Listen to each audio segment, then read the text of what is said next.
Good morning students. बेटा हम integrated rate equation पढ़ रहे थे। लास्ट वीडियो के अंदर हमने integrated rate equation for first order, zero order और सेकंड ऑर्डर को कंप्लीट कर लिया था। तो अब क्या है कि आज हम integrated rate equation for any nth order of reaction निकालेंगे। हम एक डेरिवेशन निकालेंगे किसी भी nth ऑर्डर ऑफ रिएक्शन के लिए। तो अब हमारे पास क्या होगा, किसी भी nth ऑर्डर ऑफ रिएक्शन के लिए अगर हमारे पास डेरिवेशन आ जाएगा, इक्वेशन आ जाएगी, तो इसमें ये हम इसलिए पढ़ रहे हैं। सपोज करो आपको क्या हुआ, जीरो ऑर्डर की इंटीग्रेटेड रेट इक्वेशन याद नहीं रही, या फिर किसी आपको इंस्टेंटली जरूरत पड़ गई फ्रैक्शनल ऑर्डर ऑफ रिएक्शन की इंटीग्रेटेड रेट इक्वेशन क्या आएगी, सेकेंड की क्या आएगी। तो हम एक जनरल एक्सप्रेशन निकाल रहे हैं किसी भी nth ऑर्डर के लिए इंटीग्रेटेड रेट इक्वेशन। तो वो अब हमारे पास जो इक्वेशन आ जाएगी उसमें हमें क्या करना है, जस्ट n के अंदर n की वैल्यू पुट करके किसी भी ऑर्डर ऑफ रिएक्शन की इक्वेशन हम इंस्टेंटली यहाँ से ले सकते हैं। ठीक है, और कुछ और रिजल्ट भी है वो हम यहाँ से देखेंगे। तो integrated rate equation for nth order of reaction.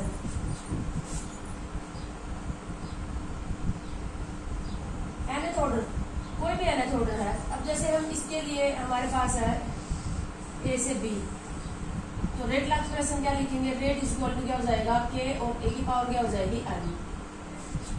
n क्या है, ऑर्डर। ऑर्डर जो होता है वो जरूरी नहीं है इंटीजर ही होता है, ये फ्रैक्शनल भी होता है। हाफ के लिए हाफ भी हो सकता है, माइनस भी हो सकता है। ठीक है, तो अब हमारे पास क्या होगा, हम इसका इंटीग्रेशन करेंगे t टाइम के ऊपर, t0 के ऊपर कंसंट्रेशन वही ले लेते हैं a, या इसी को c नोट, या इसी को क्या मान लेंगे a नोट, इसकी रहेगी 0। t टाइम के ऊपर कंसंट्रेशन क्या हो जाएगी, a माइनस एक्स, या क्या हो जाएगी c नोट, या क्या हो जाएगी c की, इसकी हो जाएगी x। ठीक है, अब इसका रेट जो है हम कैसे लिख सकते हैं, रेट को एक्सप्रेस कर सकते हैं, rate is equal to minus d upon dt या plus dv upon dt is equal to k, a की पावर क्या हो जाएगी n। इन दोनों को लेके अगर हम आगे बढ़ते हैं तो हमारे पास क्या आ जाएगा, minus d upon dt is equal to k, a की पावर क्या हो जाएगी n। इसको मैं लिख सकती हूँ माइनस डी अपॉन a की power n k dt। Limit हमारे पास रहेगी c नोट से ct, और यहाँ पर लिमिट रहेगी हमारे पास 0 से t। तो इसका इंटीग्रेशन क्या आ जाएगा, ये हमारे पास आ जाएगा a की पावर माइनस n dA, ऊपर चला जाएगा ये, इज इक्वल टू, मैंने ऑलरेडी आपको बताया था ये क्या हो जाएगा, ये सेकंड ऑर्डर ऑफ रिएक्शन में भी किया था। तो इसका जो इंटीग्रेशन लेंगे, और लिमिट हमारे पास है c नोट टू ct, इसका जब इंटीग्रेशन लेंगे तो हमारे पास ये हो जाएगा a की power minus n plus 1 upon minus n plus 1, c naught to ct, ये हो जाएगा kt। ठीक है, इंटीग्रेशन ऑफ x की पावर n dx क्या होता है, n plus 1 upon n plus 1। ठीक है, तो ये हमारे पास इसकी फॉर्म आ जाएगी। इसको हम थोड़ा आगे हम इसको लिख सकते हैं, माइनस n प्लस 1 को मैं बाहर निकाल दूं तो ये हमारे पास क्या हो जाएगा,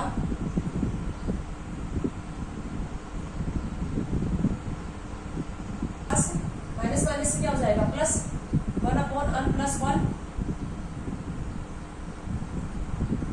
ये आ जाएगा हमारे पास ct minus n plus 1 minus c naught minus n plus 1 is equal to kt। इसी को हम आगे लिखो 1 upon n plus 1 minus n, ये माइनस का हो जाएगा ना, बाहर आ गया तो n माइनस 1, ये हो जाएगा प्लस का, और 1 क्या हो जाएगा माइनस का, n माइनस 1। इसी को मैं लिख सकती हूँ 1 अपॉन ct, ये हो जाएगा n minus 1 minus 1 upon c naught n minus 1 is equal to kt। ये हमारे पास किसी भी nth ऑर्डर के लिए जनरल एक्सप्रेशन आ गया। लेकिन एक बात आपको नोट याद रखना है, यहाँ पर नॉट इक्वल टू 1, ये n की वैल्यू यहाँ पर 1 नहीं रहेगी फर्स्ट ऑर्डर के लिए, ये नहीं है, क्योंकि अगर n की वैल्यू यहाँ पर 1 पुट कर दोगे तो ये तो वही n की फॉर्म में ही आ जाएगा, ठीक है, और ये फर्स्ट ऑर्डर के लिए आ जाएगा टेलर एक्सप्रेशन। तो n not equal to 1 zero order के लिए, हाफ ऑर्डर के लिए, सेकंड ऑर्डर, थर्ड, बाकी सभी ऑर्डर के लिए ये फॉर्मूला हमारे पास एप्लीकेबल रहेगा, n नॉट इक्वल टू 1, ये आ जाएगा हमारे पास जनरल एक्सप्रेशन। अब देखो हमने इससे पहले सेकंड ऑर्डर का निकाला था, तो n की वैल्यू यहाँ पर तुम 2 पुट कर दोगे, तो 2 पुट कर दोगे तो फॉर्मूला वही आ जाएगी ना, ये क्या हो जाएगा, ये 1 हो जाएगा, यहाँ पर क्या हो जाएगा 1/Ct माइनस 1/C0, तो सेकंड ऑर्डर का फॉर्म आ जाएगी यहाँ पर।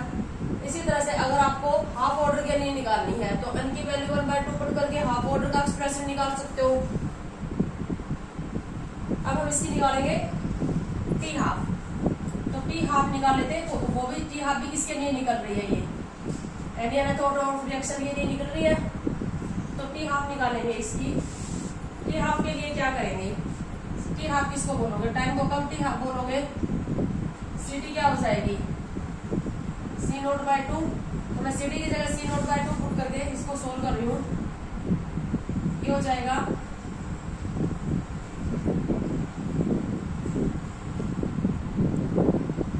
C0/2 n minus 1 minus 1/C0 n minus 1 is equal to Kt, 1/n minus 1, ये ऊपर चला जाएगा 2 की पावर n minus 1 C0 की power n minus 1 minus 1/C0 n minus 1 is equal to Kt। C0 LCM ले लेंगे तो हमारे पास आ जाएगा 1/n minus 1, 2 की power n minus 1 minus 1/C0 n minus 1, और अब मैं इस टाइम को क्या लिख रही हूँ यहाँ पर टी हाफ, तो ये हमारे पास टी हाफ का एक्सप्रेशन आ गया nth ऑर्डर ऑफ रिएक्शन के लिए, ठीक है। तो किसी भी nth ऑर्डर ऑफ रिएक्शन के लिए टी हाफ, तो यहाँ पर तुम देख रहे हो इनिशियल कंसंट्रेशन और टी हाफ के बीच में एक रिलेशनशिप आ रही है यहाँ से, तो मैं ये रिलेशनशिप लिखूंगी यहाँ पर, t half is proportional to 1/C0 क्या इनिशियल कंसंट्रेशन और क्या है nth order of reaction n minus 1, या मैं इसी को लिख सकती हूँ proportional to C0 1 minus n, यानी कि आपको एक जनरल बात याद रखनी है, t half is proportional to C0 power 1 minus n for any nth order of reaction.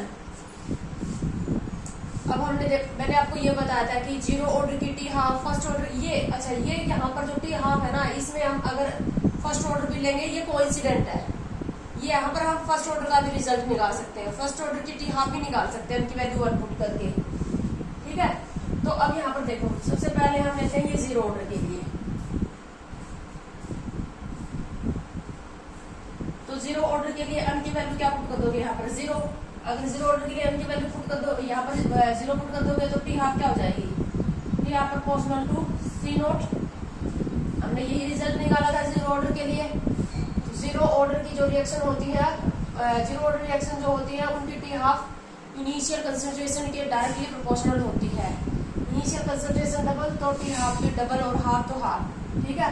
इसी तरह से फर्स्ट ऑर्डर के लिए भी है यहाँ पर, हालांकि मैंने ये बताया था कि यहाँ पर नॉट इक्वल टू 1 रहेगा, बट कोइंसिडेंट ये है कि हाफ ऑर्डर के लिए n की वैल्यू 1 पुट करके भी वही रिजल्ट आएगा, मतलब एक इत्तेफाक हो गया, यहाँ पर भी वही रिजल्ट आएगा जो वहां आ रहा है, ठीक है।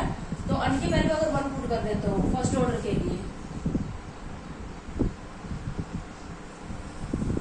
n की वैल्यू यहाँ पर 1 पुट कर दोगे तो 1 minus 1 क्या हो जाएगा 0, 0 रेज़ टू पावर क्या हो जाएगा 1, इसका मतलब क्या हो जाएगा, जो टी हाफ होगी वो नॉट डिपेंड अपॉन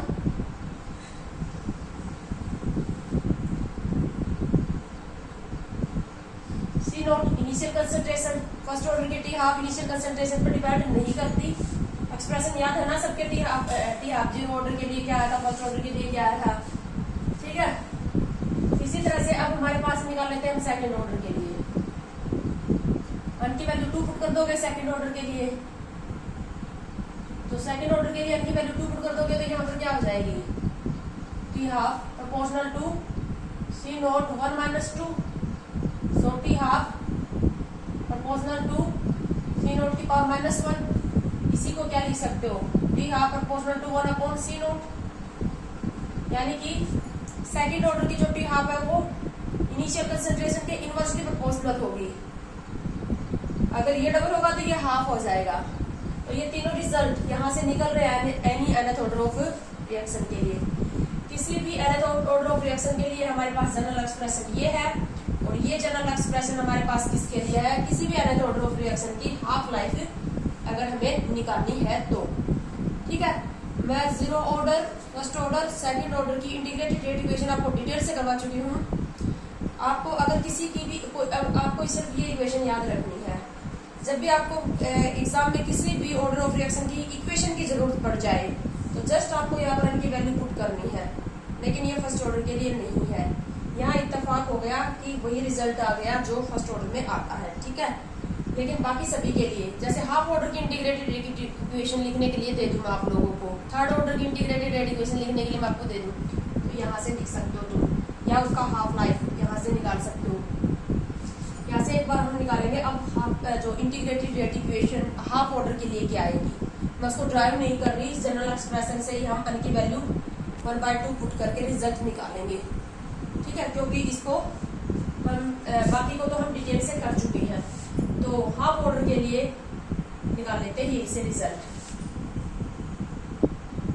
ऑर्डर के लिए n की वैल्यू 1/2 पुट कर दो, ये हमारे पास nth ऑर्डर के लिए जनरल एक्सप्रेशन है। हाफ ऑर्डर की निकाले तो n की वैल्यू 1/2 पुट कर दोगे, ये हो जाएगा 1/2 minus 1 ct 1/2 minus 1 minus c naught 1/2 minus 1 is equal to kT। Half life नहीं निकाल रही, हाफ ऑर्डर, अगर किसी रिएक्शन का ऑर्डर हाफ हो जाए उसके लिए इंटीग्रेटेड रेट इक्वेशन क्या आएगी, जनरल एक्सप्रेशन से निकाल रहे हैं, जनरल इक्वेशन से। वैसे भी निकाल सकते हो, जैसे हमने फर्स्ट सेकंड के लिए ड्राइव भी कर सकते हो। ठीक है, क्या आ जाएगा, ये माइनस हाफ हो जाएगा, ये पावर माइनस हाफ हो जाएगी, तो पावर माइनस हाफ है तो मैं यहाँ पर क्या आ जाएगा, ये माइनस हाफ ऊपर जाके क्या हो जाएगा, ये -2, यहाँ आ जाएगा ct की power minus half -1 upon c naught की पावर क्या हो जाएगा, minus half is equal to kT। ऊपर ले जाती हूँ मैं इनको, ct की power half minus c naught की power half is equal to kT। Minus sign को अंदर ले जाती हूँ 2, क्या हो जाएगा, ये c नोट की पावर हाफ माइनस ct की power half is equal to kT। Power half को और क्या लिख सकते हो, अंडर रूट भी लिख सकते हो, under root c naught minus under root ct whole to is equal to kT। ये आ गई हमारे पास हाफ ऑर्डर के लिए। हाफ ऑर्डर की इंटीग्रेटेड रेट इक्वेशन आ गई 2 into under root c naught minus under root ct is equal to kT। यहाँ से अगर हम ct versus time graph plot करते हैं, under root ct versus t time graph plot करेंगे, क्या आएगा graph, under root ct versus t, ये इधर आ जाएगा kT अपॉन 2 हो जाएगा। ये इसकी साइड चेंज करोगे तो इसकी भी चेंज करोगे तो तुम्हारे पास ये आ जाएगी, स्लोप आ जाएगा -k अपॉन 2 के इक्वल, और इंटरसेप्ट आएगा अंडर रूट c नोट। तो इस टाइप का तुम्हारे पास ये ग्राफ आएगा। तो स्लोप आएगा वो किसके इक्वल आएगा, -k अपॉन 2, और इंटरसेप्ट की जो वैल्यू आएगी तुम्हारे पास, जो इंटरसेप्ट आएगा वो क्या आएगा, under root c note.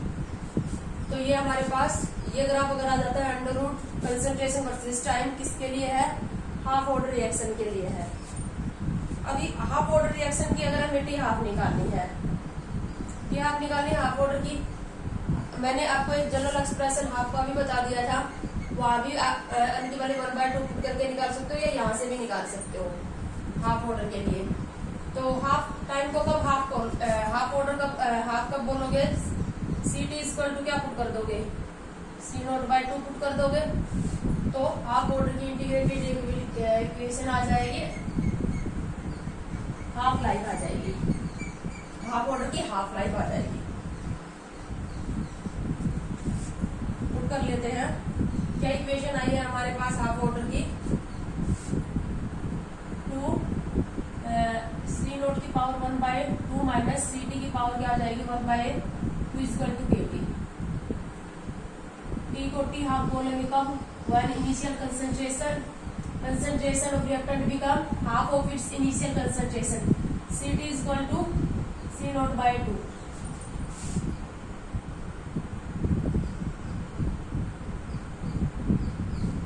C0/2 power 1/2 is equal to KT।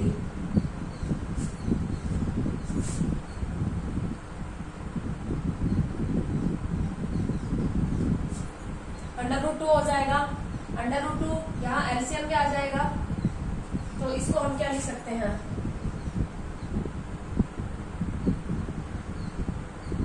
√2 C0 की पावर 1/2 माइनस C0 की पावर 1/2 अपॉन √2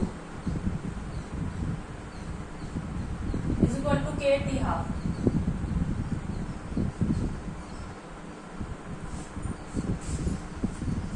√2 को मैं बाहर ले जाऊं तो ये हमारे पास बन जाएगा √2,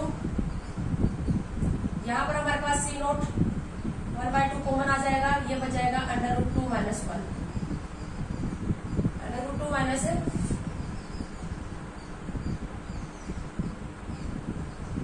is equal to KT half. ये आ गया हमारे पास जनरल एक्सप्रेशन। इसी को हम थोड़ा ये भी ऐसे भी लिख सकते हैं, जो T हाफ होगी हमारे पास वो हो जाएगी √2 अपॉन K √2 माइनस 1 C0 की पावर क्या हो जाएगी 1/2। ये जनरल एक्सप्रेशन हमारे पास क्या आ गया, हाफ लाइफ की हाफ ऑर्डर का आ गया, हाफ लाइफ की हाफ ऑर्डर का। यहाँ से भी ग्राफ आप निकाल सकते हो। तो ये बेटा हमने इंटीग्रेटेड रेट इक्वेशन यहाँ पर कंप्लीट की। हमारे बोर्ड के सिलेबस में तो जीरो और फर्स्ट ऑर्डर की ही है, बट हमने सेकंड ऑर्डर, जीरो ऑर्डर और nth ऑर्डर रिएक्शन की भी निकाल ली। ये आपके एनालिसिस में आपकी हेल्प करेंगी। उसके बाद अब हम नेक्स्ट जो पढ़ेंगे वो पढ़ेंगे different methods to find order of reaction. Reaction का ऑर्डर निकालने, जो ऑर्डर निकाला जाता है उसके लिए डिफरेंट मेथड मैं आपको कई बार पहले भी बता चुकी हूँ। ऑर्डर जो है वो कम्प्लीटली एक्सपेरिमेंटली फाइंड आउट किया जाता है। इसको कभी भी एक रिएक्शन को हम देख के ऑर्डर नहीं पता लगा सकते, ये एक्सपेरिमेंटली फाइंड आउट किया जाता है। तो इंडस्ट्रीज के अंदर या लैब के अंदर ऑर्डर को एक्सपेरिमेंटली फाइंड आउट कैसे किया जाएगा, हम उसी का जिक्र करेंगे कि कैसे इंडस्ट्रीज में या लैब में एक्सपेरिमेंटली ऑर्डर को फाइंड आउट किया जाता है। आपको एक एक्सपेरिमेंटल डाटा गिवन होगा। इन मेथड्स को सीखने के बाद आपके पास डिफरेंट इक्वेशंस आएंगी। उन इक्वेशंस के अंदर डाटा को पुट करोगे, वहां से ऑर्डर आएगा। तो कौन कौन से मेथड है वो हम नेक्स्ट वीडियो में लेंगे।